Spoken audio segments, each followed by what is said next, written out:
मणिकर्णिका, जहाँ भगवान विष्णु ने 10,000 साल तपस्या की। मणिकर्णिका जो भगवान शंकर के त्रिशूल के नोक पर स्थित है, जिसकी रचना स्वयं भोलेनाथ ने की, और जहाँ शवों के चिताओं की आग कभी ठंडी नहीं पड़ती, जिस मणिकर्णिका की देखरेख स्वयं विश्वनाथ करते हैं, और जहाँ भोलेनाथ तारकनाथ के रूप में निवास करते हैं, उसी मणिकर्णिका को हिंदू धर्मशास्त्रों में महाश्मशान और स्वर्ग का द्वार कहा जाता है।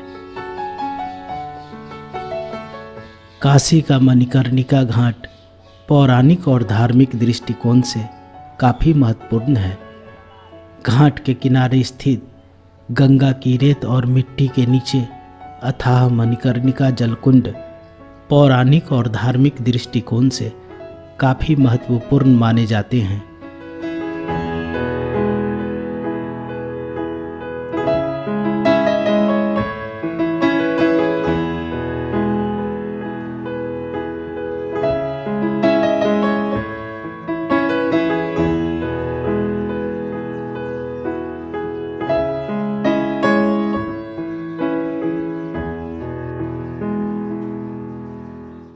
काशी पूरी महाश्मशान के रूप में पहचानी जाती है, आनंद वन के रूप में पहचानी जाती है, तपस्थली के रूप में पहचानी जाती है, महापुरुषों की तपस्थली की भूमि है। मणिकर्णिका घाट एक स्नान का तीर्थ है और कहा है शास्त्रों में, ना मणिकर्णिका सम तीर्था, ना काशी सदृशी पुरी, ना विश्वेश्वर समालिंगा, नास्ति ब्रह्मांड गोलिके। मणिकर्णिका केवल महाश्मशान के रूप में ना हो है, ऐसा हम सबको बता रहे हैं, जैसे हमने अपने गुरुओं के मुख से सुना है। मणिकर्णिका एक विश्व का सबसे बड़ा तीर्थ है, जहाँ स्नान दान की बड़ी महत्ता है। आज काशी की जो पंचकोशी यात्रा है वो मणिकर्णिका से ही प्रारंभ होती है और मणिकर्णिका पे ही खत्म होती है। आपने देखा हो सूर्य ग्रहण नहाने का महत्व कुरुक्षेत्र में है और चंद्र ग्रहण नहाने का महत्व हमारे मणिकर्णिका तीर्थ में है। विश्व में ऐसे दो ही तीर्थ हैं जहाँ ग्रहणों के कारण स्नान और दान का महत्व तो केवल कुरुक्षेत्र और काशी ही बताई गई है। काशी सप्तपुरियों की एक नगरी है, बाबा विश्वनाथ की नगरी है, लेकिन उसमें मणिकर्णिका तीर्थ एक अति प्राचीन तीर्थ है, जिसपे स्नान करने से और ध्यान साधना करने से मोक्ष की प्राप्ति होती। पौराणिक मान्यताओं के अनुसार इस कुंड का निर्माण स्वयं भगवान विष्णु ने अपने सुदर्शन चक्र से किया था। 25 फीट गहरे इस कुंड के पास ही भगवान विष्णु ने 10,000 वर्ष तक भोलेनाथ की आराधना की थी, जिसके पश्चात भोलेनाथ ने माता पार्वती के साथ दर्शन दिए और भगवान विष्णु द्वारा निर्मित इस कुंड में स्नान किया। भगवान विष्णु के अनुरोध पर ही भोलेनाथ ने काशी को विमुक्त क्षेत्र होने का वरदान दिया था। धार्मिक मतों और स्कंद पुराण के काशी खंड के अनुसार स्नान के दौरान ही भोलेनाथ का मणि और माता पार्वती की कर्णिका कुंड में गिर गई थी, इसलिए इसे मणिकर्णिका कुंड कहा जाता है। गंगा के धरती पर अवतरण के पश्चात इस घाट को मणिकर्णिका घाट कहा जाने लगा।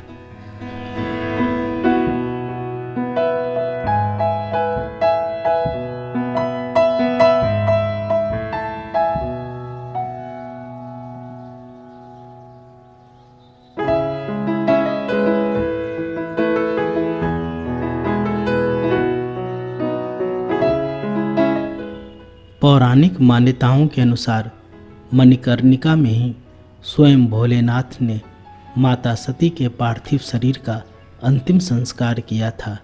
इसीलिए मणिकर्णिका घाट को भारतीय धर्म संस्कृति में महाश्मशान कहा जाता है, जहाँ मृत व्यक्ति का अंतिम संस्कार करने पर मोक्ष की प्राप्ति होती है। मोक्ष भूमि है, महाश्मशान है। महाश्मशान काशी को कहते हैं। अन्यत्र सबका दाह होता है, केवल स्थूल शरीर का दाह अन्यत्र होता है, लेकिन काशी में जो देह त्याग करते हैं उनके सूक्ष्म कारण शरीर का भी दाह हो जाता है। भगवान शिव तारक ब्रह्म का उपदेश करते हैं उस जीव को, जिसने देह त्याग काशी में किया, उसको दिव्य शरीर की प्राप्ति होती है। पूरी अष्टक से जीव कला से युक्त वह दिव्य शरीर होता है। भगवान शिव उसको यहाँ लेटा लेते हैं। भगवती पार्वती अपने आंचल से हवा करती हैं। उस दशा में दक्षिण कान में भगवान शिव तारक ब्रह्म, ब्रह्म माने शब्द ब्रह्म वेद मंत्र, यहाँ ब्रह्म का अर्थ है मंत्र। तारक ब्रह्म राम या ओम दोनों का नाम है। उपनिषदों में तारक ब्रह्म का उपदेश करते हैं। शक्तिपात के प्रभाव से भगवान शिव ही समर्थ हैं।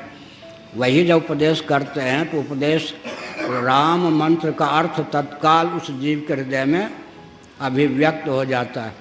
और जीव के हृदय में जब राम नाम अपना अर्थ प्रकट कर देता है या प्रणव अपना अर्थ प्रकट कर देता है तो मुक्त हो जाता है।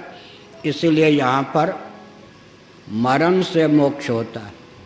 चारवाकों यहाँ चिता की आग सदैव और निरंतर जलती रहती है। ऐसी मान्यता है कि यहाँ आने वाले शवों को अदृश्य रूप में स्वयं भोलेनाथ मुखाग्नि देकर मोक्ष प्रदान करते हैं। यहाँ पर भगवान शिव के अनुग्रह से जो काशी में जो भी मनुष्य नहीं, जो भी प्राणी जीव जंतु यहाँ की सीमा में परिधि में देह त्याग करते हैं, उनको भगवान शिव तारक ब्रह्म का उपदेश करते हैं। उस उपदेश के प्रभाव से राम नाम का जो तात्विक अर्थ है उसका अधिगम उन्हें हो जाता है। उस ज्ञान के प्रभाव से मुक्त हो जाते हैं।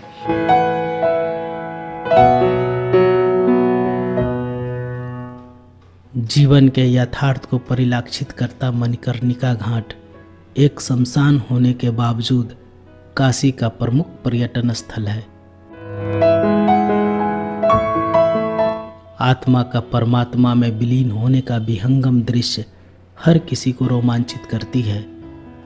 घाट के किनारे निस्तब्ध रात के सन्नाटे में तंत्र मंत्र की सिद्धि के लिए साधना में लीन साधु और औघर मणिकर्णिका को और भी रहस्यमय बनाती है, जो हर किसी के कल्पना से परे है।